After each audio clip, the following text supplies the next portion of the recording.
So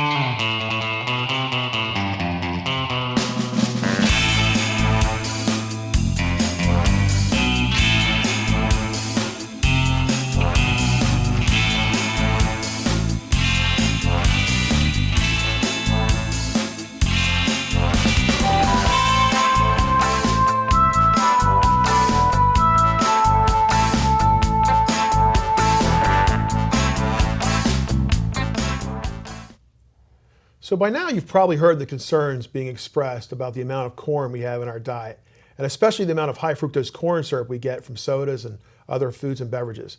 But were you aware that not all high fructose corn syrup is the same? That's right. Some high fructose corn syrup has a higher percentage of fructose than others. And according to at least one organization, that should be a cause for concern at the FDA, the agency charged with establishing the safety of various ingredients in foods and beverages. Hello, I'm Jason Huffman, editor of the Food Chemical News. Welcome to the Knife and Fork Show. Returning today to enlighten us on the fructose issue is Associate Editor Amber Healy, the reporter I referred to in a previous episode as Food Chemical News' secret weapon, because Amber covers a multitude of topics for our newsletter. And one of those topics that she covers is additives. And recently she followed a story from FCN Associate Editor Joan Murphy, who follows the FDA, that we both found pretty fascinating. I think, Amber, I'm going to have to add fructose editor to your title. So anyhow, Amber, what's going on with high fructose corn syrup? What's happening? Well, there's this ongoing battle between the Corn Refiners Association and the Sugar Association. And they're basically pointing fingers at each other saying, you're making us look bad. Your ads are misleading to our customers.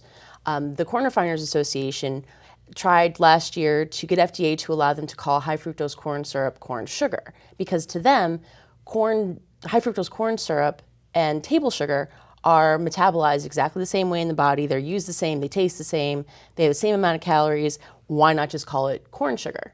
But the Sugar Association says that, you're on our turf now, and that's not right, because our sugar is from sugar canes or sugar beets, and yours is from corn, so it's not the same, and the body doesn't recognize it the same. On top of that, there was this petition filed at the FDA last month from the Citizens for Health, which is a Washington, D.C. organization that calls itself the voice of the natural food customer. And they're concerned about different kinds of high fructose corn syrup out there that is made with a higher percentage of fructose than the ones that FDA had approved as safe. Let me stop you right there for a second. Let's talk a little bit about the makeup of high fructose corn syrup. So just to help our audience understand. Okay. High fructose corn syrup is actually three major elements, correct? That's correct. It's a combination of fructose, glucose, and a little bit of water. FDA has approved as safe a combination of... Stop you for a second again. Fructose, glucose, and there's this thing called sucrose. There are actually at least 5 different kinds of sugar. There's fructose, glucose, sucrose, dextrose, and maltose. And they're all sugar. They're all sugar. They're all sugars. Fructose and glucose are simple sugars. They're not 5 of Santa's elves. No, they're not. Okay. There's glucose and fructose, which are simple sugars. They're a single molecule. Then there's sucrose, which is a combination of 1 molecule of glucose and 1 molecule of fructose. There's also maltose and dextrose. And these are all sugars that are naturally occurring. You can find them in fruits and vegetables in varying amounts. You bite into an apple, it's sweet because of the fructose. Simple sugars are found in a lot of food. There's also sugar in milk. So it's a commonly occurring natural thing. Okay, so I guess before we talk about the differences between fructose, glucose, sucrose, and why one might be better than the other, talk to me about Citizens for Health. What do they want? They want FDA to go back and take a look at the kinds of high fructose corn syrup that's available on the market specifically for food producers. They're concerned that some companies are using high fructose corn syrup with a higher percentage of fructose in it than the FDA has decided is safe. FDA has given the okay and certified as generally recognized as safe, or GRAS, formulations of high fructose corn syrup containing 42% fructose and 55% fructose. In particular, Citizens for Health is concerned about products, including one made by Archer Daniels Midland called Corn Sweet, which has 90% fructose in it. That means it's very sweet, but doesn't have a whole lot of calories in it. They particularly, Archer Daniels Midland, uses this allegedly for things like diet beverages, low-calorie foods, so you can get the same amount of sweetness, but again, with fewer calories. Okay. And they want FDA to take a look at that. They're concerned about not only whether customers are being misled to thinking that a product has less sweetness in it than it does, or more sweetness in it than it does. They're also worried about the effect of that higher amount of fructose on the body.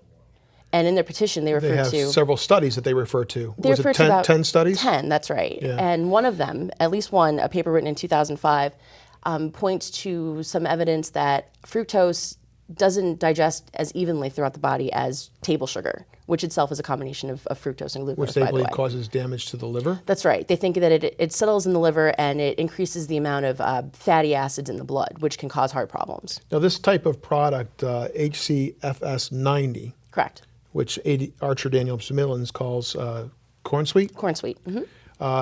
is not too prevalent yet, correct? That's the general understanding that I have from talking with people this week. They don't think it's very widely used because you can make it yourself, for one.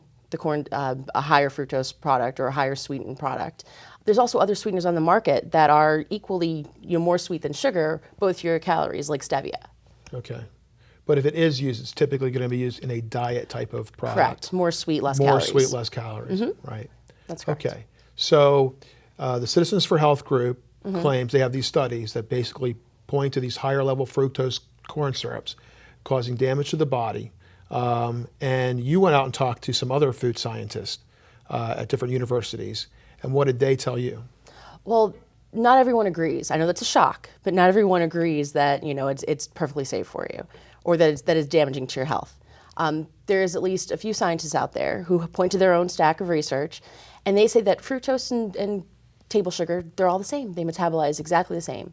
And one scientist that I spoke with pointed to the fact that there's a lot of fructose in fruit. Fructose, fruit, they sound sort of the same, right? Right. If there was a problem with fructose and the way that the body digests fructose, why aren't there more worries about people eating a lot of fruit? We would have warnings about eating fruit. As a matter of fact, the dietary guidelines recommends that people eat more fruit, and we're not getting enough. So, Interesting. who knows? All right, so there's this petition now sitting before FDA. How long does FDA have to respond? FDA was supposed to notify Citizens for Health within 15 days of when they sent the petition that FDA had received the petition. Within 30 days of that, FDA was supposed to publish that in the Federal Register, announcing that they were reviewing it.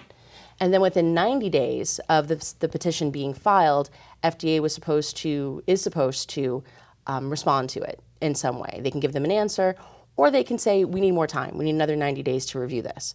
But FDA is not necessarily, to be fair, like all government agencies, FDA might have a little trouble in keeping up with their deadlines. In a recent court decision, a district judge sided with some consumer groups who told FDA that they'd waited 30 years to enact some changes on withdrawing the uses of certain drugs in animals, Right. and that 30 years was way too long and they needed to get moving. Okay. This was antibiotics? That's right, tetracycline and penicillins. Right. And did the organization then file suit later on against FDA over this? They filed suit a few years ago saying that FDA just took too long and that there was no reason. FDA keeps saying we need more time to study these uses and figure out the best ways to withdraw those uses in animals. And the consumer groups are saying, you've had 30 years, come on. Could something like this happen with this fructose-related petition? I would not be surprised if it did. You've got industry groups on both sides and research on both sides and organizations arguing and lobbying on both sides saying it's safe, no it's not, yes it is, no it's not. I don't know what the incentive is for FDA to take any kind of action on this at this time. Well, I guess we'll have to keep watching your articles and Joan's articles to find out what happens next, because we're just about out of time. Remember, if you ever have trouble finding our latest Knife and Fork Show episode, go to foodchemicalnews.com.